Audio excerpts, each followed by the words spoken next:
сурабаш керек, атыш керек мындайлы, атып эле. Чөгүн бир камера көтөрүп, же болбосо свет көтөрүп жүргөн бирөө эртеси караса эле режиссер болуп алган. Келинин өп коет экен. Уяты жок дегендерди угам. Эмне үчүн келини менен кайнатанын мамилеси ошондой болуп калган айтып берейинби? Эми ойлосом мен аябай баарлап алдашыптыр да. Сулууну сулуу деш керек. 90га чыксам дагы ana sulularga suktana hakkım var degen söz. Ne? Endeli kişimin de.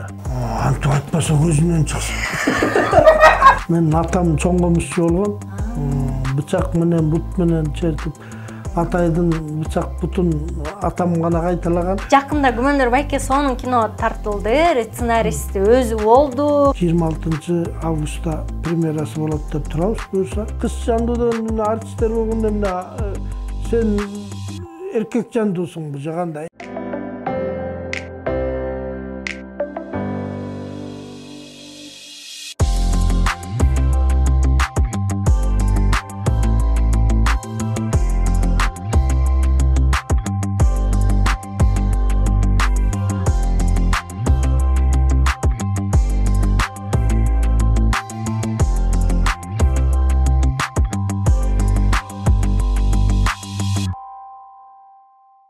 Саламатсыздарбы, урматтуу YouTube каналымдын көрүүчүлөрү. Сиздердин суранычыңыздар боюнча бүгүн Кыргыз Республикасынын эл артиси Күмөндөр Абылов мейманда. Саламатсызбы, Күмөндөр мырза? Саламатсыздар.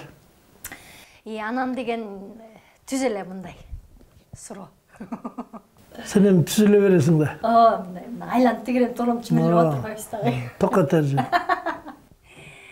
Бүгүн айтпадыңызбы? Айтайын десем сен ушул жерге чакырып калдың анан.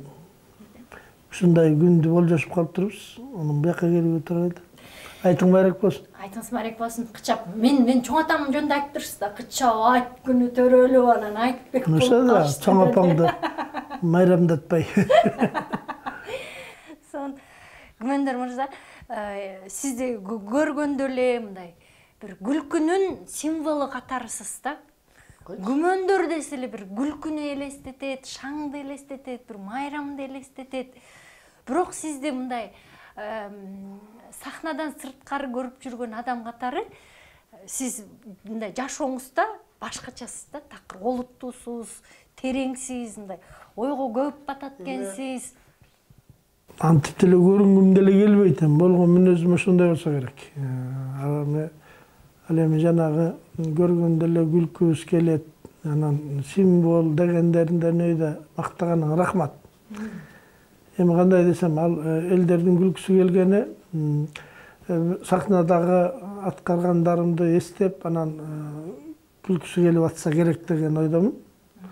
Анан эми мен деле кишимин дегендей, мен деле эл катары ойлонуп, эл катары жашагым келет. Эл катары мен деле бирөө күлдүрсө күлүп отургум келет. Өзгөчө кыргыздар тамак жеп атып бирөөнү ырдатып коюп укканды жакшы көрөт дегендей. Мен деле бирөөлөрдүн жакшы айткан күлкүлөрүн угуп, ыр уккум келет. Анан кыскасын айтканда эл катары ойлонуп, эл катары басып тургум келет да. Ошон үчүн ошондой көрүнсөм керек. Ага, эл адамы болгондочу мындай рамка чип коет да, эрежеге сыгып коет, калыпка салып коет. Мына кенен кезир ага деп жүрө албайсың да. Дайыма мен элдин адамында, элдин көзүндө турам да деген нерсе да. Жаныңызды сыгып ийбейби бул нерсе? Албетте. Багы Түгөлбай Казаков аябай олуттуу жүрөт го, ал киши дагы. Анан Рыспай Абдыкадыров экөө аябай жакшы мамиледе экен. Анан Ошко барган сайын Рыспай Абдыкадыровдун үйүнө барып, анан Түгөлбайдын жумушу бүткүчөктү Рыспай аке дагы кийинип алып кошо жанында жүрүп, анан тиги өзүнөн кичүү болсо Түгөлбай анан тиги киши дагы жанында кошо мынтип жүрө беришкен да, анан бир күнү ошентип жакшы кийинтип койчу экен аялы, Түгөлбайдын жанында баратасың деп анан. Ада Түгөлбай экен уят кылбайын деп зыңкырап калчу экен, анан өзү жүрүп жөнөкөй жүргөн киши да анан бир кестен кетип барат, паркта барат, анан түкө тура турчу деп барып шиберге барып алып оолоп тоңкошото баштаптыр. Не болду? ой бук болуп кеттим деп айтат. Азгандай баягы өзүң айткандай элге ошондой олуттуу көрүнөм, мынтем деп мени эл тааныйт да, анан минткеним уят деп деле жүргүм келбейт. Бирок башталыш ошондон башталса керек, ошондой болом деп анан ушундай болуп калганмынбы деп да кээде ойлоймун. Кээде мен деле бир ажыкстанып, бир так секирип, тоңкош атып дегендей элден рамкадан чыгып мындай болгум келет мен деле. Анан андайды үйдөн балдарым менен, неберелерим менен ошентем да, мисалы. Ошондо кичине эметип, ажыкстанып ар кайсысын сүйлөп, ахаха, көчөнүн аркасынан, кандай деп анан жөн жооп бербей, ассаламу алейкум, ас эмес, көп салам алейкум деген сыяктуу. Ушинтип бир кудулдангым келет, бирок чын эле мен эми антип мага болбойт да дегендей бир рамка өзүң айткандай. Кээде көп эле жолу ушул эметип калат да. Кармап калат. Эл эмне дейт менен ооруйсузбу? Албетте. Эл тааныбаса да бир жөн, бир көйгөйлүү маселе болуп атса, буга бир үн кошуп койбосом эл эмне дейт деген ой келет. Баткенде окуя болуп атат. Буга бир мен дагы ой пикиримди айтып койбосом эл эмне дейт деген ой болот. Анан кээде бардык эле жерге мурдун тыга берет. Эми буга эмне жок деп айтабы, эл эмне дейт деп да ойлойсуң. Иши кылып элге жагыш кыйын. Анан жагайын деп деле ойлобойм негизи. Анан бул турмушта болуп аткан саясатта болобу, биздин мамлекетте болуп аткан көп иштер туура эмесирээк болуп атканда чын эле эл эмне десе ошо десин деп анан болгон оюңду айтып, жиниң келсе жиниңди ачууңду Facebook'tan чыгарып ошого жазып ошентип алмайм да бар. Антпесең дагы жарылып кетпесең да болбойт экен. Ал баары бир жарылчу нерсе жарылат. Айтчу нерсени айтасың бир гана. Агай, илгеричи силер жаңы экранда жүрүп, же болбосо анда-санда гезитке чыгып коюп, мындай көп деле мындай оюңузду, пикириңизди, көкүрөгүңүздөрдү жеткирүү мүмкүнчүлүгү жок эле да. Азыркы тапта интернет деген нерсе пайда болгондон бери ар бир адамдын жан дүйнөсү ушу интернетке чыгып калат да. Мурун болсо элдер эми экран сыртында кантип сүйлөп атат, эмне деп атат, угулчу эмес да. Азыркы тапта тим эле бир нерсе статус жазсаң алдына ар кандай шыбап салгандары бар, боктоп кеткендери бар.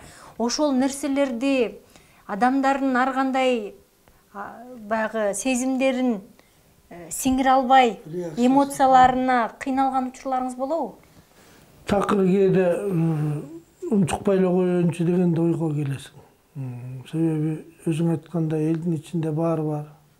Азыр өзгөчө биздин Кыргызстанда адамдар көп түргө бөлүнүп кетти. Илгери бир идеологияда, партиянын бир идеологиясы менен жашап, бирдей тарбия алып, бирдей мектепте, бирдей мектептен сырткары институтта, жогорку окуу жайларда, андан сырткары театрлар бүт бир иш алып барчу эле.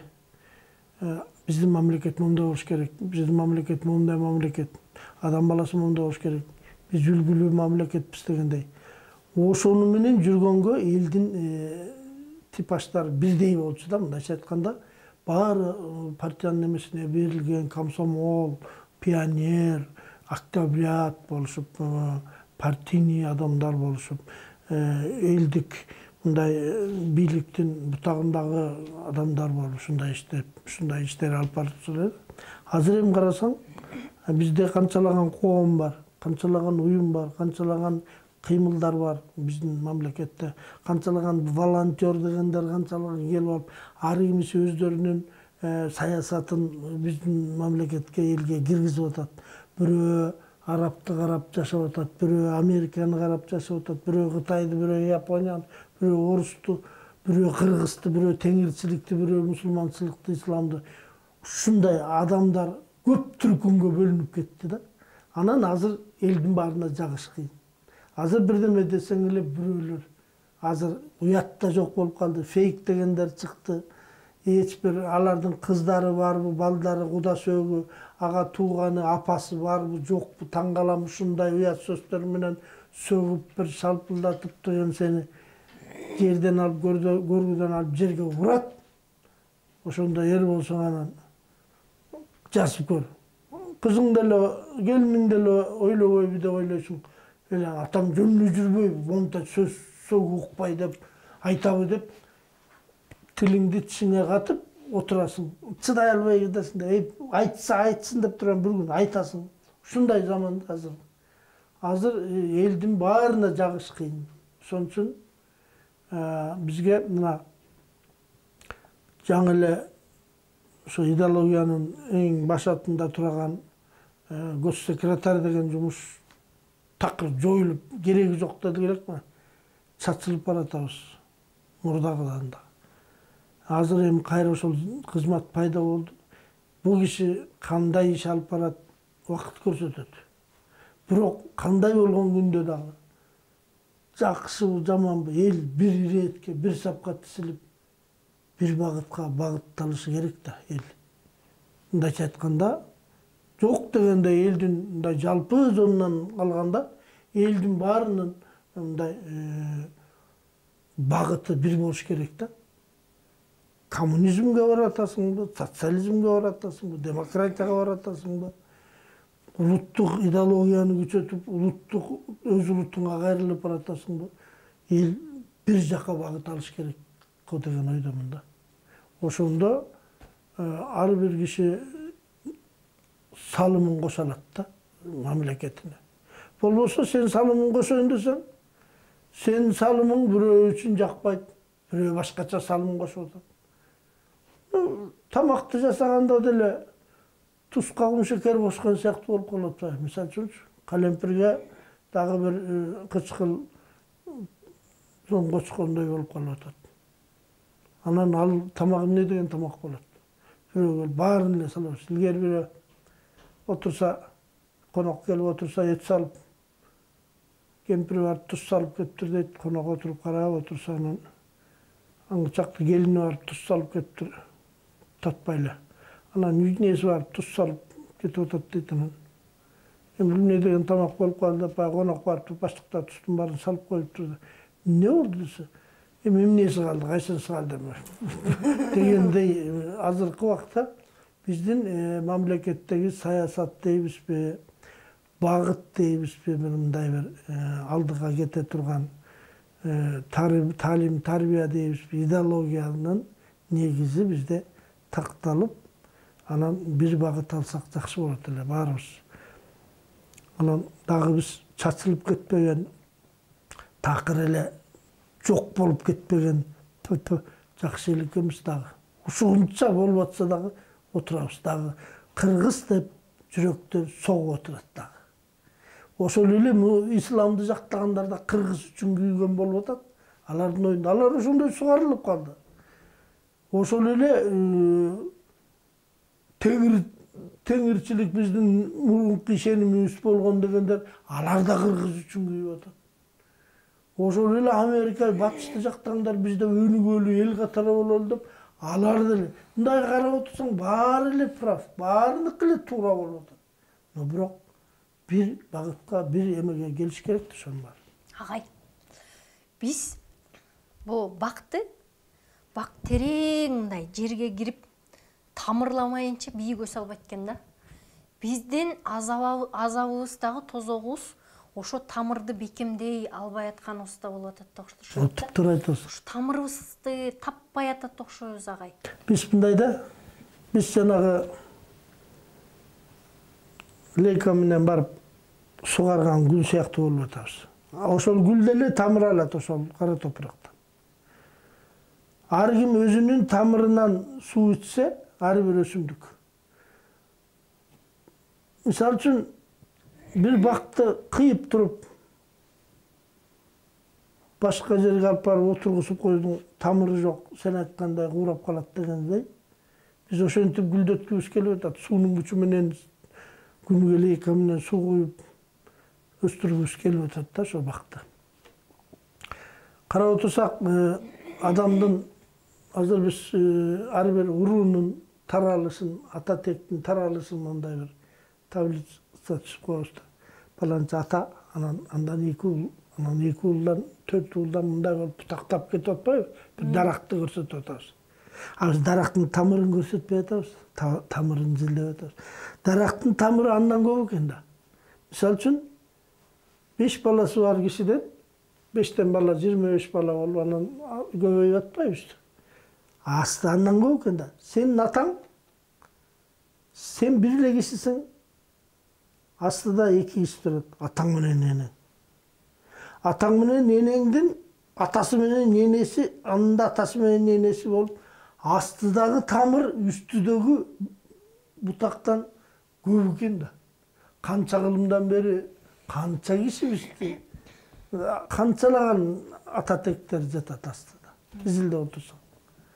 Анан өзүң айткандай, гүлдүн тамырынан суу ичиш керек, бактын тамырынан суу ичиш керек. Ар ким өзүнүн. Кыргыздын түпкү текке кайрылыш керек деген сөз болуп атпайбы? Түпкү тегин кандай? Илгери элдин башына кыйынчылык келгенде дароо эмне үчүн аксакалдарды чогултушкан? Улуулар эмне кылган ушундай ситуацияда? Ошого кайрылышкан. Улуулар кандай болуп ушундай кезде жан сактап калган? Момундай пандемия болобу? Момундай душман этектен алган, жоо жакадан алган кезде болобу? Кандай убакта кантип аман калышкан? Ошого таянып. Анан ата тегибиз кандай болгон? Тилибиз кандай? Кийимибиз кандай? Анан азыр айтсаң эле анда жылаңач жүргүлө, батышты туурап деп эле исламисттер чыгат, мени каргап шилешип эле, боктоп эле, сөгүп сагып чыгышат. Бирдеме жазсаң эле кыргыз бололу. Мен алардын мисалы үчүн Куран окуганына, намаз окуганына окуп агыла деп каршы чыккан жокмун да. Мен кыргыз эле бололучу, кыргыз. Андан кийин анан мусулманчылыкты пайдалана бергиле. Мусулман исламдын жакшы эмелери бар. Тарбия, таалим, улуу кичүүгө болгон ыймандуулук, бирөөнө зыян келтирбөөчүлүк. Ошонун ичинде бирөөнү сөкпөш да керек, дагы бар. Анан келип алып сөгүп киришет. Мен болгон айтам, кыргыз бололук, жанагы шалбыраган кийимди кийбей эле коелучу, жөн эле окуйлучу, жүрөгүбүздөн кабыл алып десең, анда жылаңач жүр, как будто намаз окуган кишинин баары эле бүт эле жылаңач жүргөндөй. Да? Эми кыргыздын кийимин анда кийбейсиң дейт мен. Мен кыргыздын кийимин кийгенде да мен барктап кийем. Барктап, сахнага кийем, тойго кийем, ушундай жерге кийем. Мен муну көчөгө кийгим келсе көчөгө да кийем. Мен эч ким чечтебейт. Анан улут болуш үчүн эң биринчи тил керек экен да. Мен Кытайга барып, Жусуп Мамай Аксакалга жолуктум, биринчилерден болуп жолуктум почти 2006 жылы барып. Менде мурда Танаев менен Акаевка берген экен китебин жана. Ошо китепти мага да беришти, ошондо Манас боюнча 7 килограмм конду чоң калың китепти. Анан ошол киши айтты: "Тилиңерди сактагыла балам. Дин келип кетчү эме, эртең да бир башка дин келиши ыктымал. Да бир пайгамбар чыгып калып, да бир дин чыгышы ыктымал. Тилди сактагыла" деп ошо киши айтканда таң калганмын. Туптуура айтып атат. Тилибиз, дилибиз агай, касиетибиз, көрөнгөбүз. Мындай биз сиз ойлобойсузбу мындай бир аз жеңил желпи мындай башкача эле өңүткө бурулуп баратабыз. Салмактуу философиялык нерсебиз жоголуп баратат. Кеп жебеген ашмалтай болуп баратабыз. Айтпа. Эми мындай баягы Калгул айткандай, атасынан баласы тапан чыгар дегендей элдер ушундай майдаланып кетти. Эгер бир сөз менен бүткөн иштер болгон. Чоң чырлар бир сөз менен, бир сөзгө байланып, бир сөзгө кармалып, бир сөзгө багынып, бир сөз менен бүткөн сөздүн салмак куну ошончо болгон. Азыркы убакта сөзгө миллион жыгылып атса да, ошондой мен байкабай калыптырмын. Сен кыйынсың го деп, сөз жебейт азыр. Тапам бар, такымын жеген. Азыр, ошондой экен, сен кыйынтырбайсыңбы деп, ушинтип турат. Такыр айласы кеткенде, байкабай калыптырмын деп. Ушинтип турат. Анан азыр сөздүн эмеси куну өлүп атпайбы? Анын үчүн сөздү билбей атпайбы? Билсен ан сөз кунунда болот да. Кыргызча так сүйлөбөйт. Күлкүлүү деп күлкүмүштүү дейбиз.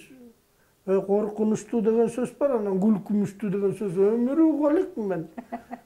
Китепте да жок, азыр бүт баштан аяк ушундай айтат.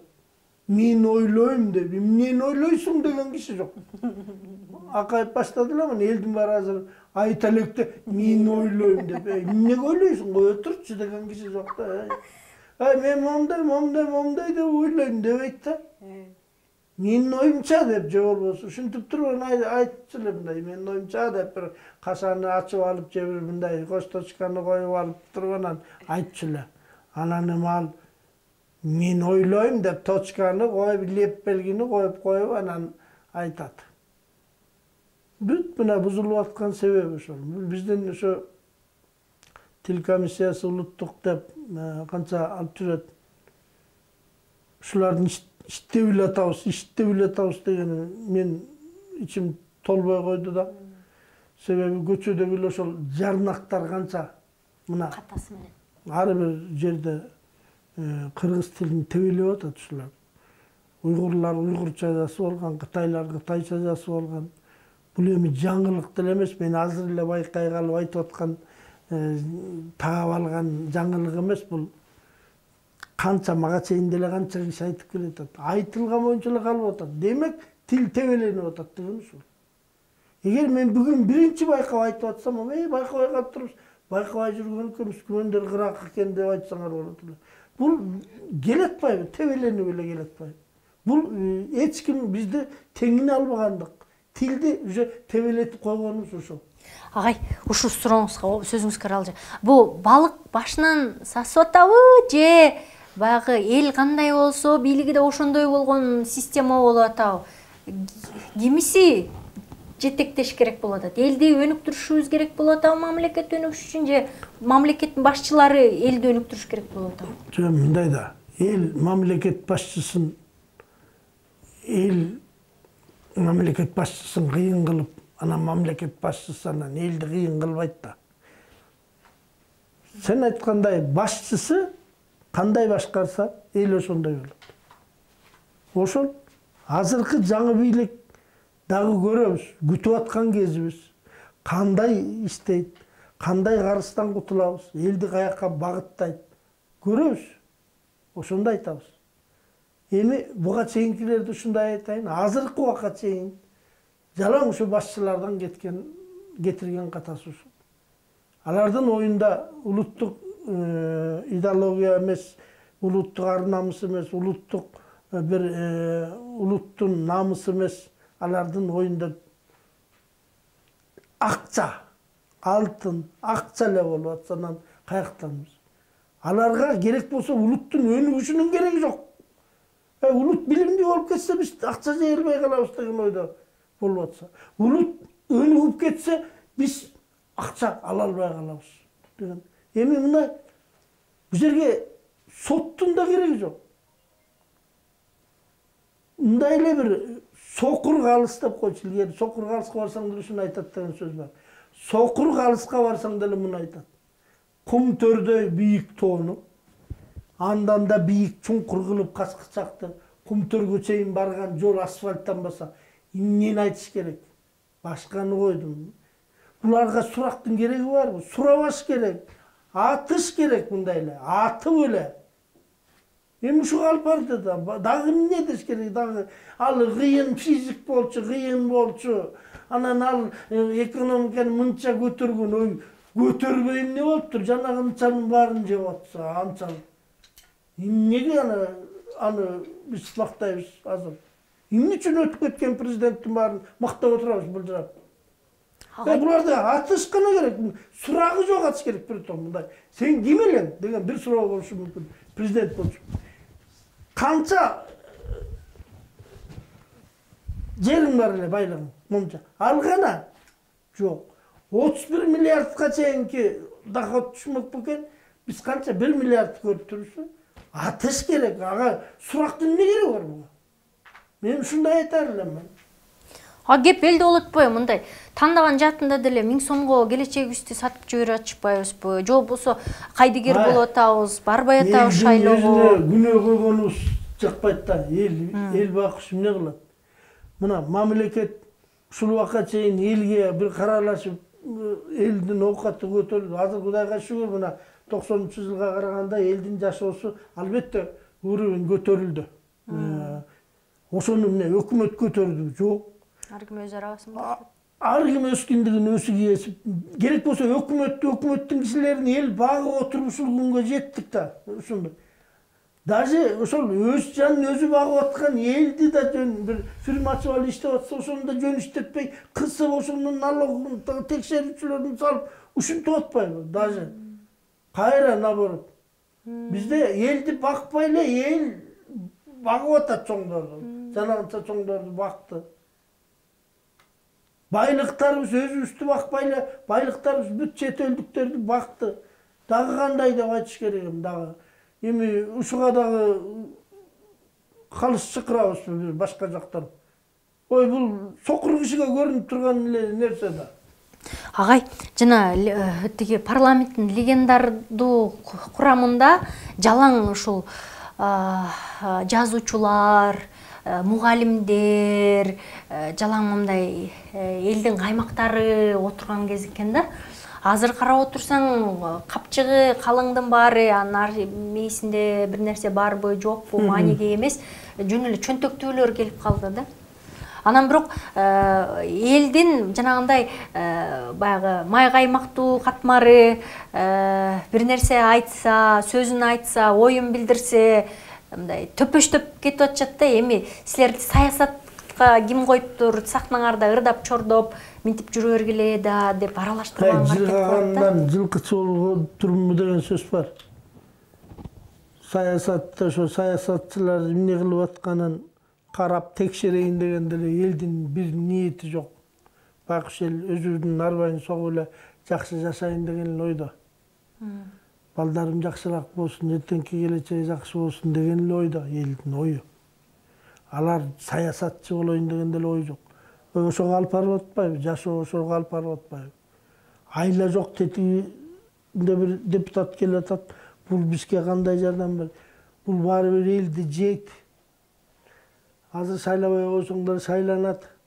Андан көрө тиги 1000 сомун алып алайын деп алып атпайбы? Аны эмне эл билбей ошого мээс жетпей эле алып аттырбы? Жок, билип туруп эле алып атат. Эмне баары бир өтөт. Баары бир ал тиги жактан жасалат, химия читетишет, тиги уруна алмашып кетет целиком.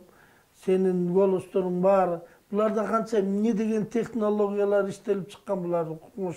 Компьютерден өйдө бүт хакерлерден өйдө бүт жасап атпайбы. Азыр бир шайлоо туура өткөн эчтесе жок болуп атпайбы. Бир Кудай гана көрүп турат, башка эч ким билбей атпайбы. Анан бирок көрүнүп турат жасап аткандар. Анан анын баарына элимде эмес жок экен. Мээс жетет. Мен шайлабаган менен эртең шайланат бул баары. Андан көрө момусун алып алайын деп туруп 1000 сомун алып коюп атпайбы. 1000 сомун алып башканы шайлаганга элдин бети чыдабай атат. Себеби дале болсо бизде бет бар. Дале болсо имандуубуз. Алып алдым эле кусуруп кетет деп шайлап койгон. Ушундай. Биздин эл дале болсо мындай бүткөн эл эмес. Биздин элдин дагы эле болсо иманы бар.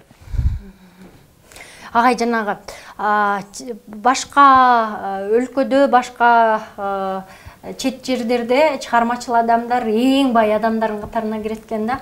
А биздин Кыргызстанда чыгармачыл адамдар эң кедей адамдардын катмарына кирет да. Анан ушул чыгармачылыкта ушунча жыл жүрүп, мындай урдум байдын кызын дегендей болуп, мындай таштап кеткиңиз келип, башка бир сфераны алып кеткиңиз келген учурлар болдубу? Жок. Себеби башка учурлар колуман келбесин билем.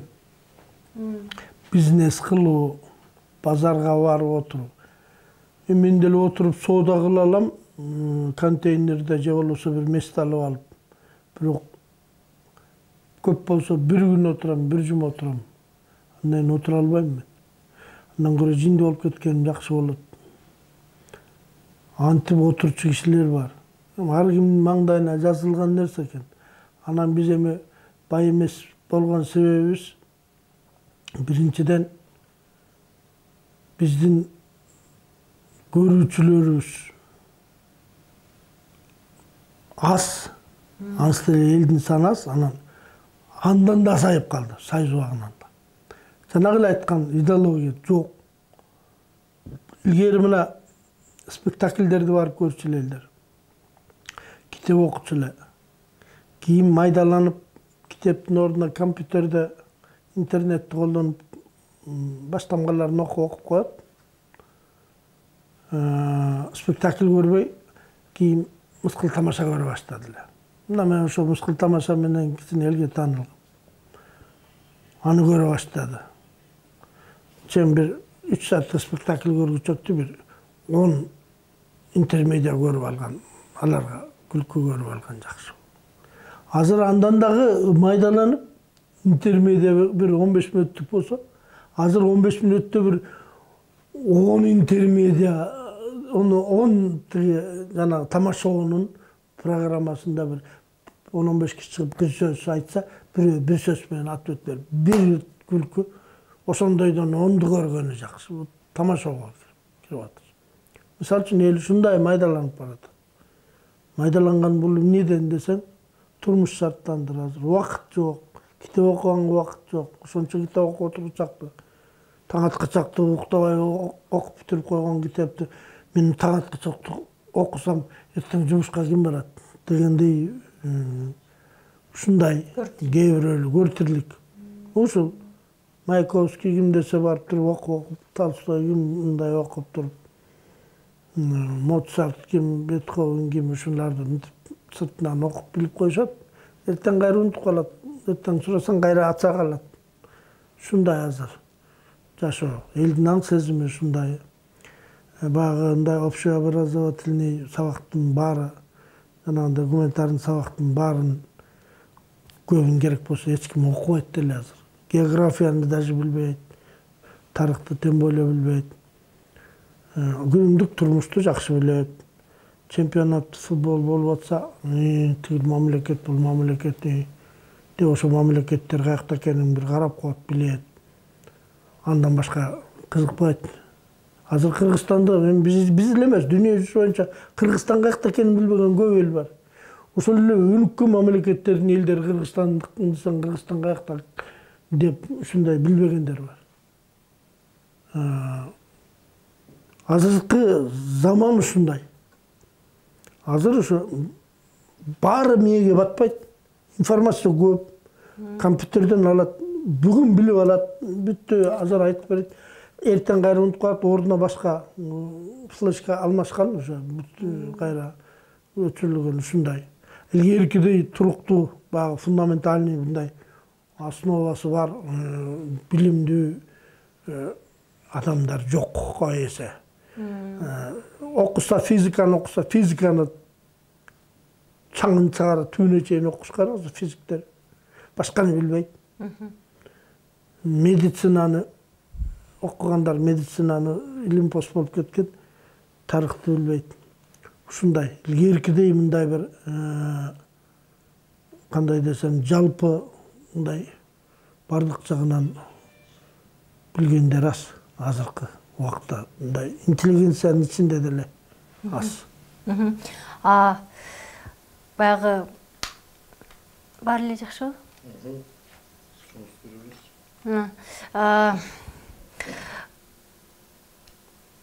Учурунда юмордун, тамашанын деңгээли абдандай сонун эле да. Мыскыл жана тамашаны чыдамсыздык менен биз үчүн жаңы жыл бул мыскыл жана тамаша болчу да. Жаңы жылды күтчү эмеспиз, мыскыл жана тамашаны күтчүбүз. Күмөндөрдүн күлкүсү чыгып турат эле. Эмдиги күмөндөрдүн күлкүсү кандай болот экен деп аны күтчүбүз. азыркы тапта немебиз баягы юмор деңгээлибиз, күлкү деңгээлибиз каякта агай? Эми анын баары дагы эле жана замандын азыркыдай оош кыйышына байланыштуу болуп атат да. Ал илгерки силер күткөн мыскыл тамашалар кандай болчу эле? Ошо жагына көңүл бурсак. Мисалы, гастроль деген болчу. Гастролго ошол интермедиа чыкчу. Ал интермедианы режиссер койчу. Режиссердүк көз карашы бар.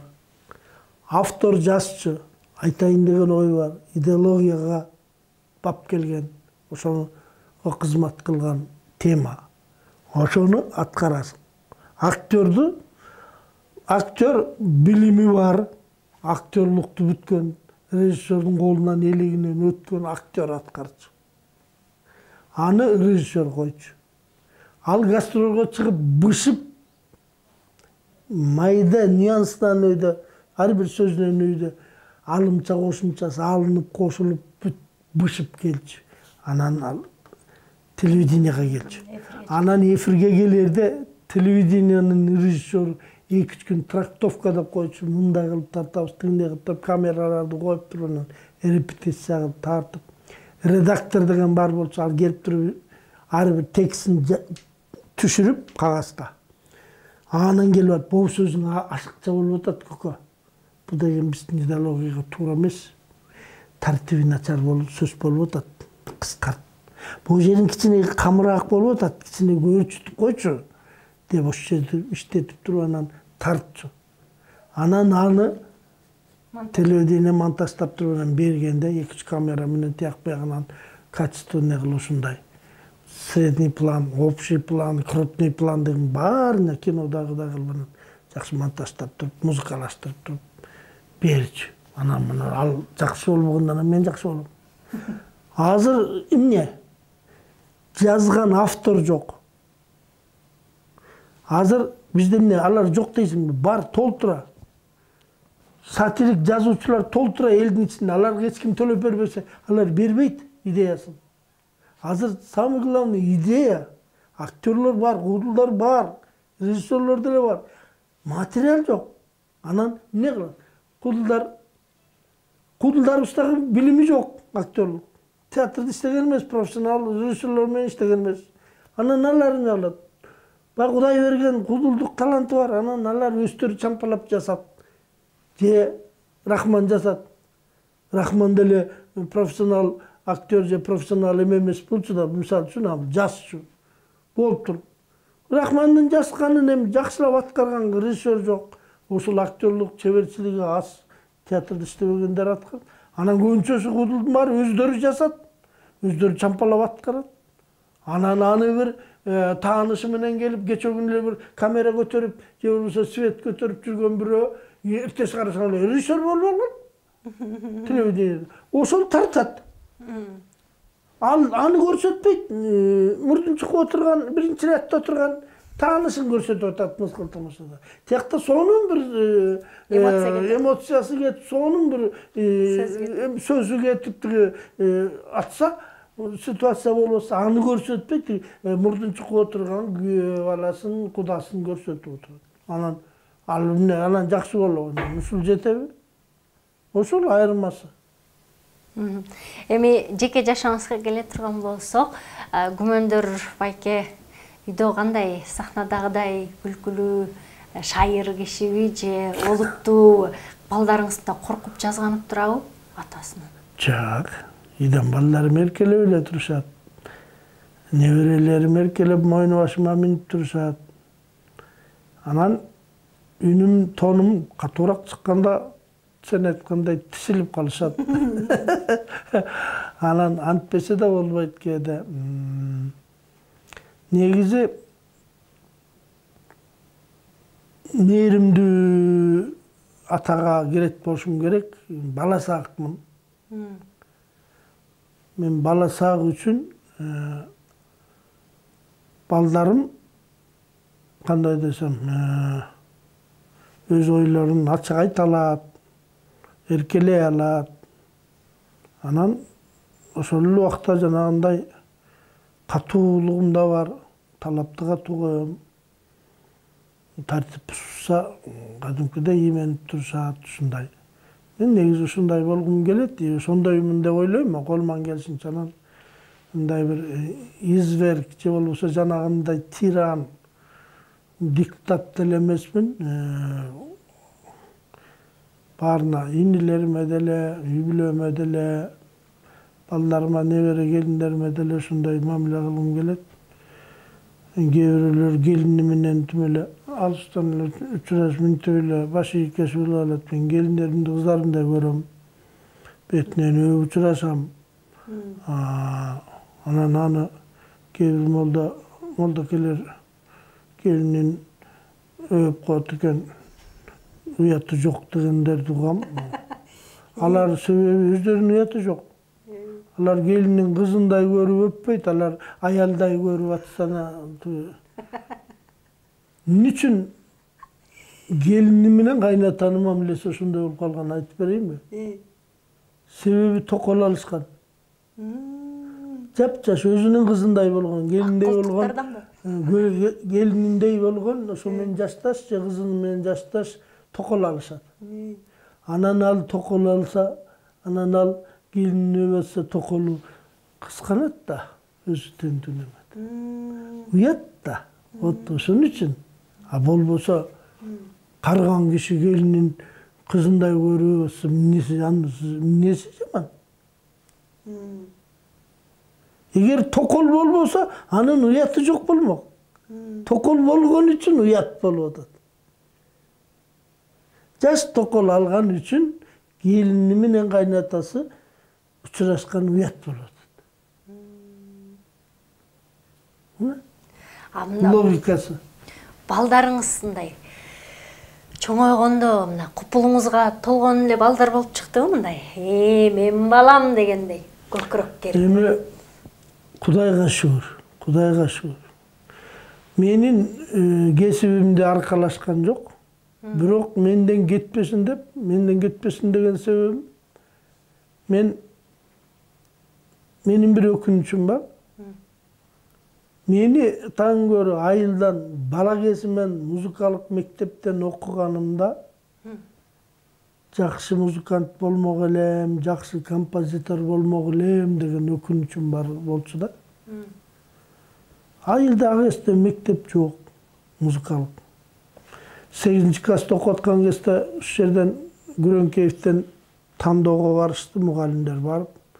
Мени аябай жактырып, сен уже өттүң, күзүндө бар, 8 документ менен бар, окуйсуң Күрөңкеевде деп, ударный инструментке деп тапшырып, ошол жактан өткөм. Атам Кыркынга кетип калды, илгери Кыркынга айдап, арпа деген алыс жайлоого кетип калды. Документимди алдым, күбөлүгүмдү, кетейин десем акча жок. Бир чабандыкы көчүп аткан көчкө кошулуп отуруп, анда бир күндө жетчүбүз арпага. Торгат жакта да. Ошол жака барыпсам, атам байкуш жиберем деп байкуш тиги кишиден акча сурады, бул кишиден акча сурады. А кезде наличка акча эч кимде жок экен. Эми ойлосом атамды аябай кыйнаптырмын да байкуш кичине. Анан бир малдан мени комушу четтирип, гитара четтирип, аккордеондору бар экен четтирип, анан ой, балаң мындан кайсы окуга барат? Күрөңкей, ал эмне училище? Институтунан окуганы жакшы го дешип, анан сен институтунан оку, онду утуп алып институтта оку деп мен эми ойлосом мен аябай баарлап алдашыптыр да. Ошентип анан мен барбай калгам. Кайра 9-10 окуп анан ушинтип калгам да. Анан мен ошого аябай өкүнчүмүн. Анан мен ошо оюмда балдарым мендей өкүнүп калбасын. Если что, менден кетпесин. Мен буларды деп туруп, 1-класстан баштап баары тең Абдраев музыкальный школа-интернатка тапшыртырып, баарынын сулуктары абсолютно пианиного аябай сулукачтарды гана алат да. Улуу балам Аваз пианиного алды. Чүрөк гүл болсо 4-класстан нардан көчүп келгенбиз. 4-класстан кирген үчүн народныйга деп комуска алды. Анан Намаз деген уулум ал дагы ударныйга алынды. Нават деген кызым флейтага алынды. Ошонуку гана 4-5 аралаш болду багы ритмдик память дегенде основалары. Ошентонан баарын тең өттү.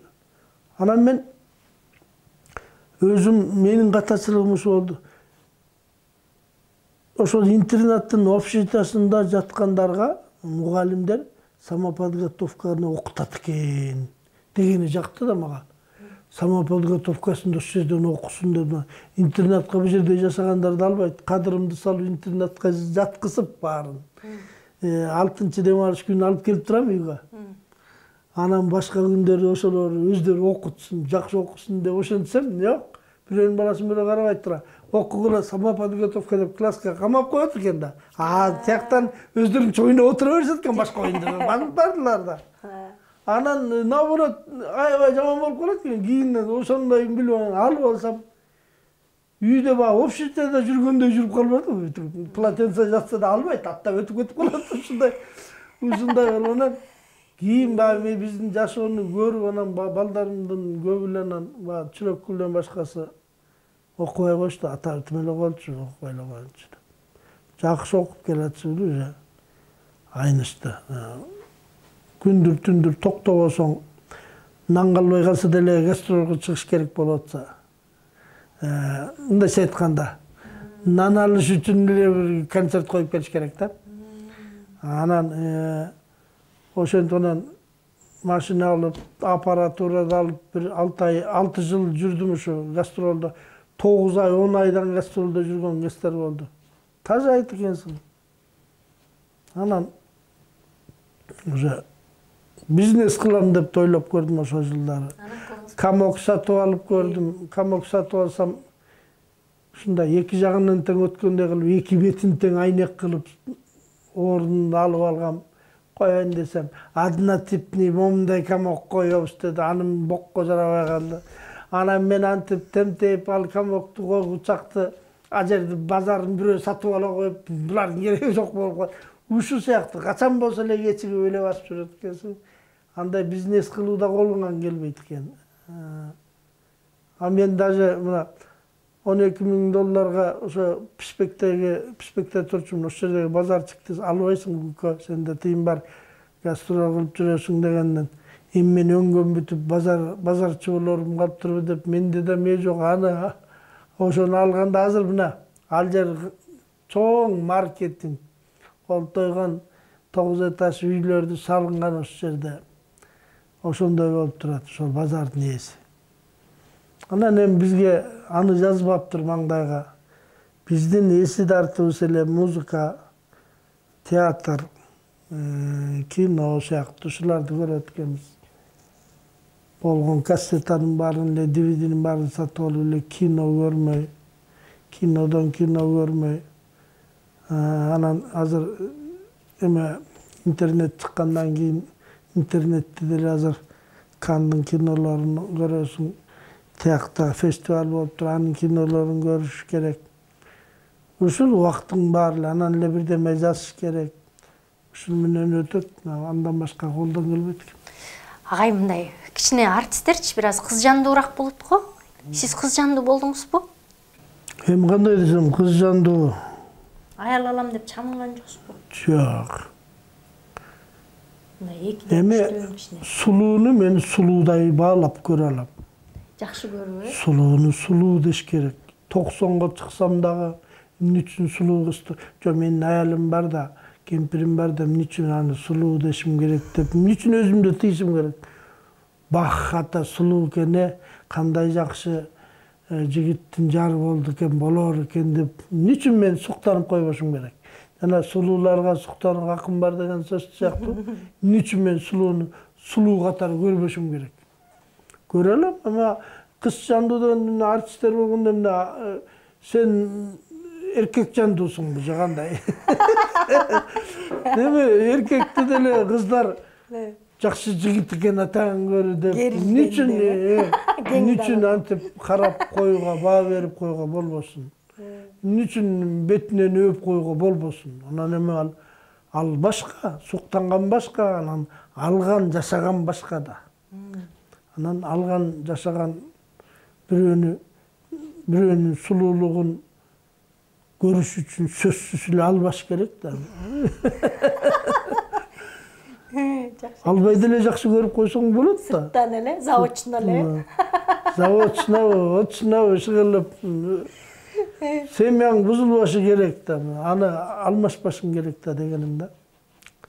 Семьяны ал сулууга. Ал сулууну алып жашап алсаң, ага да алмашчу табылат да. Бесконечно да. Ошо сулуудан кийин эле сулуу түгөнөт дейсиң, жок. Андан да сулуу экен, окуй деп аны таштап коюп, аны алсаң анан каяка эмнең калат? Чын жакшы айтпайсың. Ач көздүктү түмөлөбөш керек да, ток пейил болуп кичине. Минчиктебеш керек. Анын баарын минчиктештирбеш керек. Анын баарын мындай приобретение кылбаш керек да мындай. Эр жигитке баягы эр токумду ат батат деп коштук го агай. Азыр да эр жигиттерди кандай сыпаттайт элеңиз учурдагы? Эми жигиттер бар албетте. Жакшы, достойный айта турган сенин макалыңа ылайыктуу жигиттер бар. Андай эмес жигиттер да бар, жигит эместер да бар. Булар буга чейин болуп келгени боло берет. Илгери деле бар беле агай, коомдо майдачыл андай мындай. Айырмасы илгери көбүрөөк болчу. Азыр азыракпы? Коңузчу. Азыр илгери жигиттик намыс деген илгери көбүрөөк болчу мен ушундай. Жигиттик намыс бар болчу. Накта жигиттер илгери көбүрөөк болчу. Ошону айтам да. Сөзгө жыгылчу. Коёнду камыш өлтүрөт, жигитти намыс өлтүрөт деген сөздөр бекеринен эмес болчу. Сөздү укчу, баш ийчү, күчү болсо дагы туура айтылган сөзгө баш ийип берчү, жыгылчу, жыгылыштуу мындайчу. Азыр жана айткандай жыгылбайт, ошондой беле деп анан уже. Судан курак чыгып кетет. Азыр сөз жебейт. Жегендер бар албетте, тапса болот. Эми таап алып эмне кылмак элек? Но элге керек түү жигиттер өздөрү эле чыгат. Чыгып атат. Агай, ушунча жыл бир адам менен кол кармашып, бир жаздыкта болуу, анын ыгын табуу канчалык деңгээлде оор, анан кантип бир үй бүлөнү кантип сакташ керек? Эмне болгондо сакталат? Анын нережеси өзүмчүл болбош керек. Самолюб болбош керек. Мен дебейби?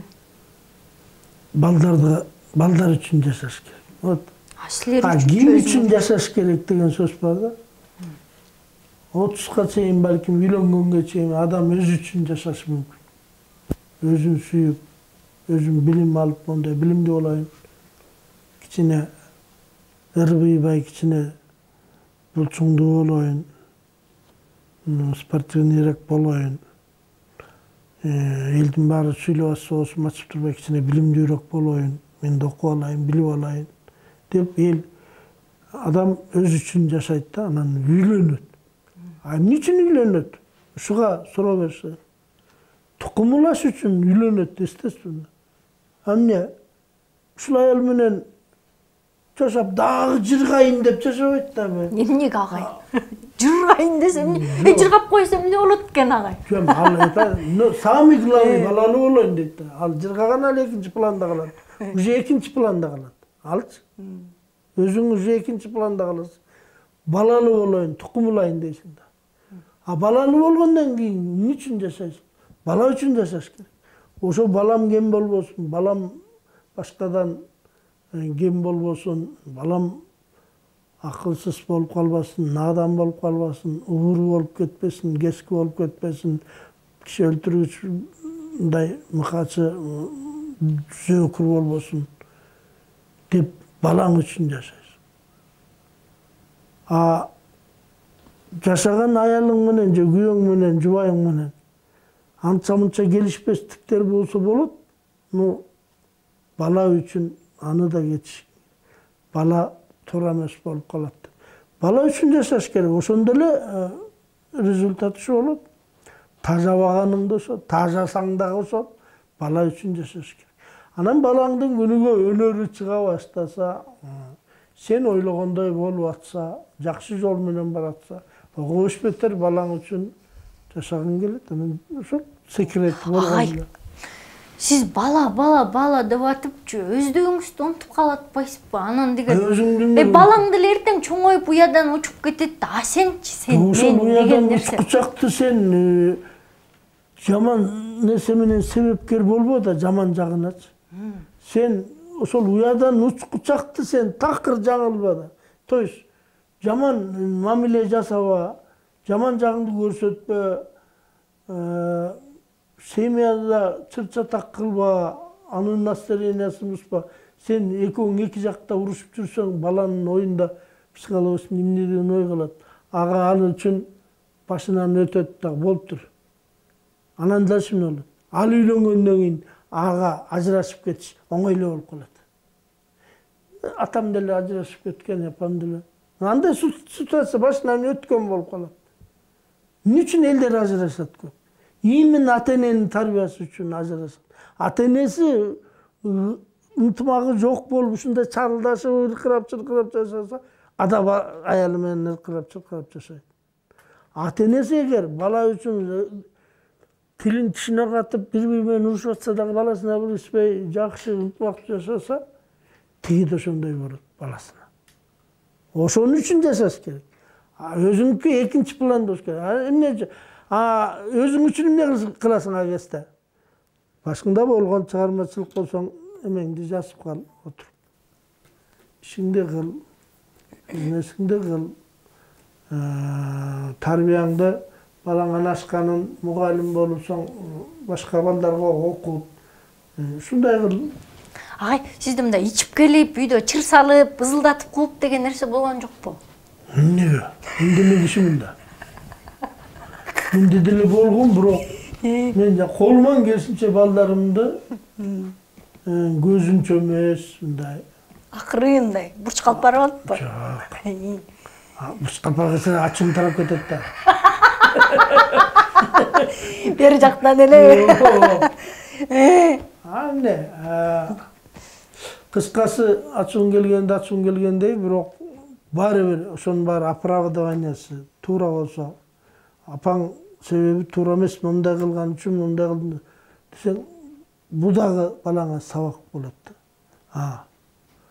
Атам көрсө, туура эмес кылып койгон турбайбыз, байкабай, ошон үчүн ушинтип аткан турбайбы деп акылына жетсе, значит, ал жакшы тарбия. Агай, мындай Жамиля жеңечи мындай бактылуу аял болдум деп ооз толтура айта алабы? Бактылуу кылдыңызбы алла кишини? Антип айтпаса өзүнөн чыксын. Эмне кылып бактылуу эмес? Эмне? Бактылуулукту эмнени айтабыз? Ар ким ар кандай түшүнөт.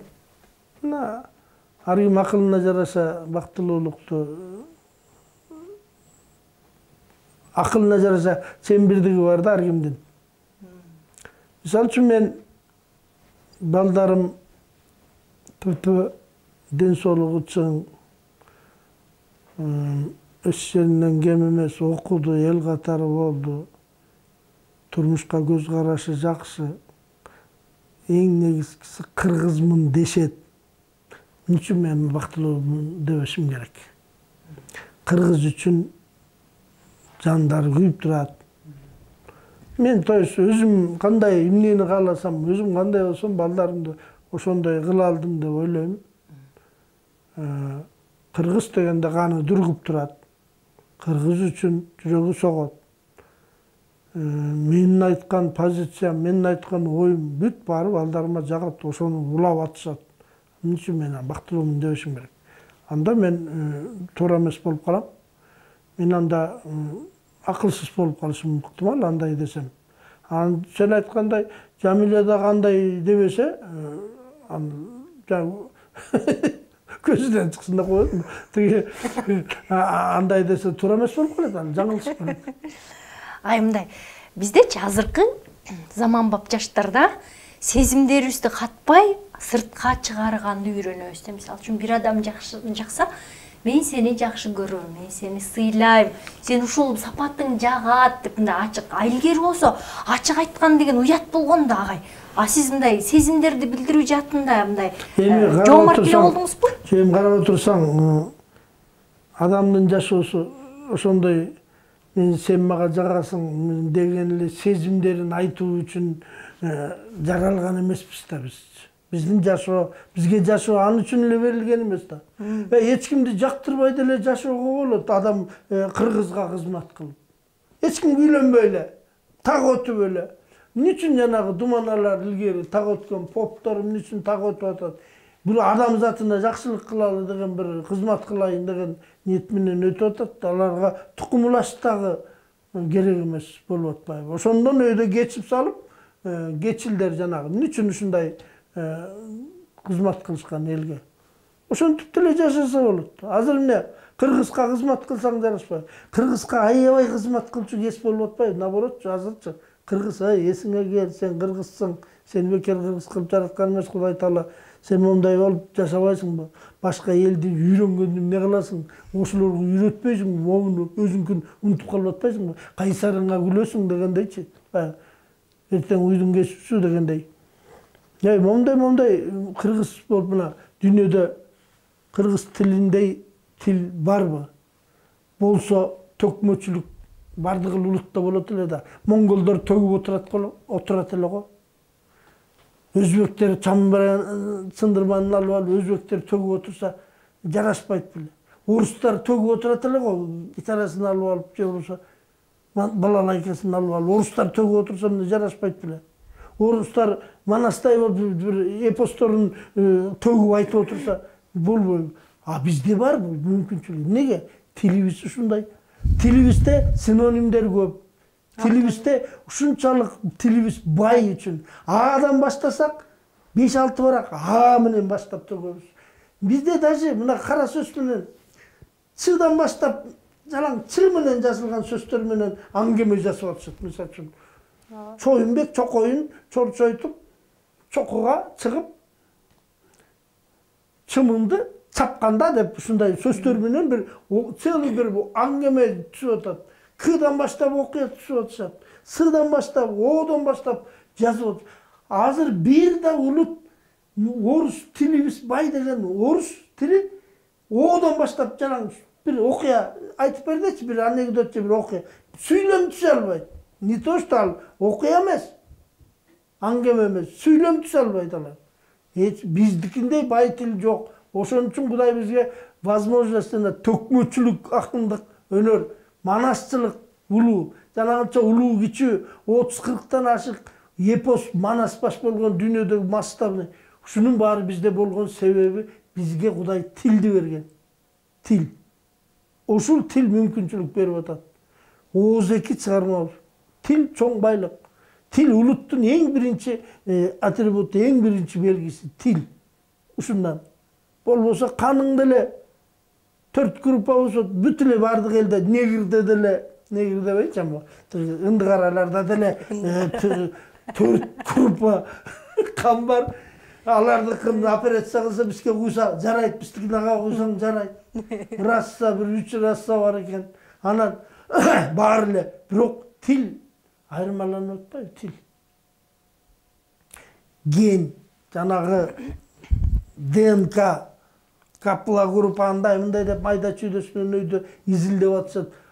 Анын баары келип анан бирок тилиң жоголсо, ал группа сурпаң кайсы болсо деле бүттү, өлдүң да, жоголдуң. Туура агай. А неме 9 бир туугандын улуусу болуу кандай экен агай? Жол салыш оор бекен?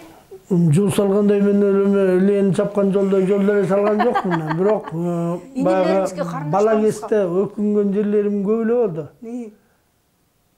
Байкем айтам деген сөз бар да бизде. Мен эч кимге байкем айтам дей албай калчумун да. Ошо жерим эле. Инилерим мага байкем айтам деп мага айтып келсе, мен байкем айтам дей алчу эмесмин, ошо жери гана да. Ан болбосо улуусу болгон албетте кийимдин жакшысын сен кийесиң, эскисин эскирсе иниң кийет дегендей. Анан жумуш кылганда да ит жумшайт, ит куйругун жумшайт болуп, улам кичилерин жумшай бермей. Анан ак кол болуп калганымда ошондон иши кылып үйдө кумшекерди аябай жакшы көрчүмүн. Кумшекер жокто тамак ичмесмин. Анан кумшекер жок болуп калса тайкемдин үйүнө кетип калчумун. Бир эле айылдамыз да. Тайкемдин үйүнө кетип ошол жака жатып алып, ошол жака кетип калчумун. Окууга ошол жактан келип, мектептен чоочун кишилер болуп, индилермен кумшекер алдыкпы деп, алдыңарбы деп сурап, жок десе кайра кетип калчумун, ооба десе келчүмүн. Ушундай. Мындай бир туугандарыбыздын баары чыгармачылык чөйрөдө экен да, баардыгы таланттуу экен. Анан ата-энедин акканаттуу сагат да, ата-энеңиздин кимиси таланттуу? Менин атам чоң комузчу болгон. Бычак менен, бут менен чертип, атайдын бычак бутун атам гана кайталаган 60-жылы. Азыркыга чейин көргөн кишилер бар. Мисалы үчүн Нуркан Турсунбаевдер ошондо чогуу келишиптир. Анда эки эле область, Нарын обласы, анан Нарын обласын Тянь-Шань обласы деп койчу экен. Тянь-Шань обласы менен Ош обласы. Анан ошо чоң кароо болуп ушундай келгенде анан комузчулардан Мукулбай Малат деп Шералиев жетекчеп келип, Мукул аласың деп ишенип келишсе, анан бир күнү Шералиев тияка барып аңдып келиптир да. Эме жасапчы. Разведка жасап келип. Келип капа болуп келди. Ай Мукулбай комуздан алдырып ийдик го деп эле келди. Не болду? Бир кара суулук оштук бир комузчу бар экен, Машботойду оңду солду чертет экен. Өзү солого окшойт. Баштаганда оң кол менен эле баштайт экен. Анан бир маалда кол ойнотуп отуруп, сол колуна өткөрүп кетет экен. Анан оң колуна караганда сол колу шайдоотураак кетет экен. Бирок кол ойноткону көркөмдүгү сага жетпейт, ошончо дагы оңду солду чертти деп комиссия жюрилер ошого берип коет го, алдырып ийдик го деп эле капаланып келип калыптыр дейт. Атам айтты, бут менен бычак менен чертсем болобу? Айланайын, андай аттыгын кайда? Аныңды эмне көрсөтпөй, аныңды анталчу мәселен го. Азыр атайды, азыр ким кайталамак эле, койчу айланайын Мукулбай деп ошентип.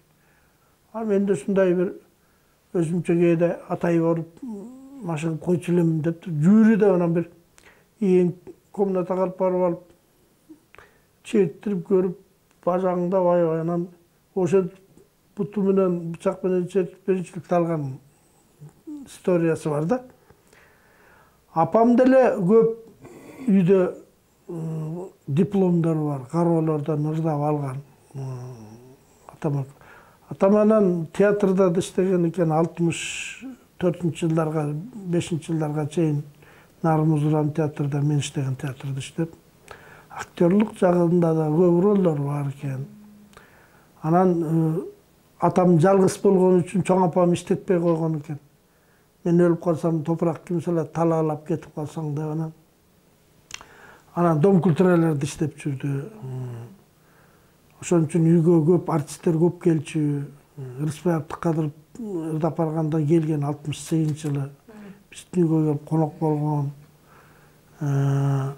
Ошентип артисттердин чөйрөсүндө көп чоңойдум. Кароо конкурс андай эмнелерге барып, кене дегесимен мектептен калчу эмесмин. Биздин үй ошондой, анан азыр сен айткандай баары тең аккордеон ойнойт. Баары тең комуз ойношот. Карындаштарым менен үйдө ыр жазышат, ырдашат. Анан бир гана ошо мага жол бошоткон сыяктуу болуп, бир-экөө Сыймык деген иним бар айылда. Барыбыздан аккордеонду грамотно ойнойт аябай. Анан өзү эле ойнобой деймиз. Мага жол бошоткон сыяктуу эле баа. Сиз Бакыт деле жанагы атын фамилиясын Мукул деп алган себеби ушундан да баа. Абылып болуп анан эле Абылыптын иниси экен деп айтылып анан байкесинин аркасынан жүрөт деп айтат. Анан ушу сыяктуу анан Абылыптар эме талашкан сыяктуу болбойлук деген сыяктуу. Анан биз Мукулович болчубуз, баарыбыз Бакыт Мукул болуп алган. Болбосо анан жана Сыймык деген иним, Теңка деген иним бар тең, Азат деген иним баары аккордеон тартышат, баары гитара чертет, баары комуш чертет. Баарыбыз эле ошондойбуз. Анан Марскул деген карындашым дагы жүрчү. Эми ыр жазып китептери чыгып атат. Анан Тилеккүлдү тигүү деп артист болбой эле койчу, боюң кичинекей, сахнага кичинекей болуп каласың, баары бир. Андан көрө бир кийим тиккенди үйрөнсөңөр боло, тамак жасаганды бир аял кылчу жумуш деп мен запрет койгом.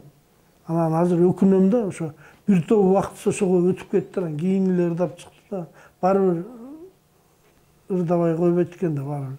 Ар жакта турган нерсени эч ким тыйга болбойт экен. Булак баары бир жерде тешип жатат да. Туурасан. Сон Күмөндөр мырза, Күмөндөр аба, байкем, абдан кызыктуу темаларга кирдик, кызыктуу сүйлөп бердиңиз. Атайын ошо улуу башыңызды кечүү кылып, жок дебей келип, сырдашып, оюңузду ачык айтып бергениңиз үчүн рахмат. Мындай жашынып, мындай калп эле Күмөндөр болбой. Эми мен сага келгенимдин да бир себеби мунун баарын сураарыңды билген эмесмин. Мен кинобузду жакында боло турган кинобузду реклама кылайын деп келгем. Чын бар. Ооба, жакында Күмөндөр байке сонун кино тартылды, сценаристи өзү болду, башкы ролдо өзү болду, Бакыт Мукул мырза режиссер болду, Бакыт Мукул байкенин балдары өздөрү иштеди. Деги койчу, Абыловдор жалаң бир командада болдулар, Ооба. Буюрса. Ошо генеральный спонсорубуз Жанайбектин деген бир кооператив бар экен. Корпорация дебедимби? Ошолор биздин главный спонсорубуз болду. Андан сырткары Абдыш ата деген той боз жана ушул ресторан Боана деген ресторандар ушулар биздин партнерлорубуз болуп, ушул кинону чыгарганга себепкер, ушуга мындай кошумчаларын беришип, мындай партнер болушту. Анан өзүң айткандай, ошо Бакыт иним кино менен алек болуп жаман эмес, Кудайга шүгүр, мактана алам. Буга чейин А класстагы фестивалда биздин Кыргызстан боюнча бир да режиссер ала элек эле алтынды. Ошону алып келди Маннериалский фестивалдан. Андан сырткары бир 43 фестивалдан биринчи алып келди ошол. Атанын керези биринчи тарткан киносу. Андан Дастан экөө, Жапаров экөө. Андан кийинки экинчи киносу Атанын керезинен кийин Акыркы көчү дегени. Ада азыр бир 2-3 жерден гран-прилерин алып келди, гран-призлерин алып келди. Азыр жакшы жүрүп атат. Буюрса азыркы кинобуз бул Бакытты экөөбүз жаздык. Анан 26 августта премьерасы болот деп турабыз буюрса. Анан берки Акыркы көчү деген кинонун премьерасы 3 сентябрда. Анда коесуздарбы? Адагы болот 20 ушундай быйыл ушу күздө 26 августтан баштап авылдардын күнү. Доору башталат турбайбы? Башталат буюрса. Ушул кинодо сценарийни сиз жазып турсуз, анан эмнени айтайын дедиңиз, элге эмнени жеткиргиңиз келди? Же коммерциялык эле Эми ал эмнени жеткиргим келгенин эл көргөндө баа берер. Ошентсе да мындай жалпылатып үстүнөн айтып коеюн, азыр эми багы ачылып калбасын эмеси, секреттери. Азыркы эле биздин турмуш, биздин көйгөй, азыркы эле көз сүйлөшкөн сөздөр бар арасында. Жоопкерчиликсиз, кайры, жанагындай мындай шалаакылык, кайдыгерлик, ушул анан коррупция ошол эле, ууруларды жашыргандар, уурулар менен кошо ууру болгон укук коргоочулар, ушулар тууралуу Абышканын башынан өткөн похождение старика да, ошо жанагы Абышканын жүргөн турганы бир күн түн деп ушу. Бир күн түнү, бир түндө, бир күндө азыркы биздин акыбалды айтып жетишүүгө аракет кылдык да. Сон. Анда күтөбүз киноңузду. Күткүлө, баргыла. Аябай күтүп атабыз. Берсе кинотеатрдан неме ачылышында чакырасыңар э? Албетте. Закрытый показда. Открытый показ кылып, Санын агай, рахмат, ыраазымын. Бар болуңуз, ден соолугуңуз чың болсун. Биздин күлкүбүздө, биздин сахнабызда, тарыхыбызда, чыгармачылыгыбызда бир чоң ордуңуз, салымыңыз бар. Аны баарыбыз билебиз, сыйлайбыз агай. Ошол бүгүнкү сонун маегиңиз үчүн терең ыраазычылыгыбызды билдиребиз. Рахмат. Аман болгула, өзүң да аман бол, ден соолукта бол. Көп кишилер менен маектериңди көрүп жүрөмүн. Жакшы мындай бир ошол кишилердин ички дүйнөсүн ачып, ошол кишилер аркылуу кыргыз элине керектүү, кыргыз эли бир пушайман болуп жүргөн ойлорду коскоп, ошолорду ачып берүүгө аракет кылып, аракетиң жакшы ийгиликтер болуп атат. Өзүңө дагы ден соолук каалайм. Урматтуу YouTube каналым көрүүчүлөрү, ой пикирлериңиздерди күтөбүз. Каналыма сөзсүз түрдө катталгыла жана дагы кимди көргүңүздөр келет жазып койгула. Кайрадан көрүшкөнчө сак саламатта аман туруңуздар.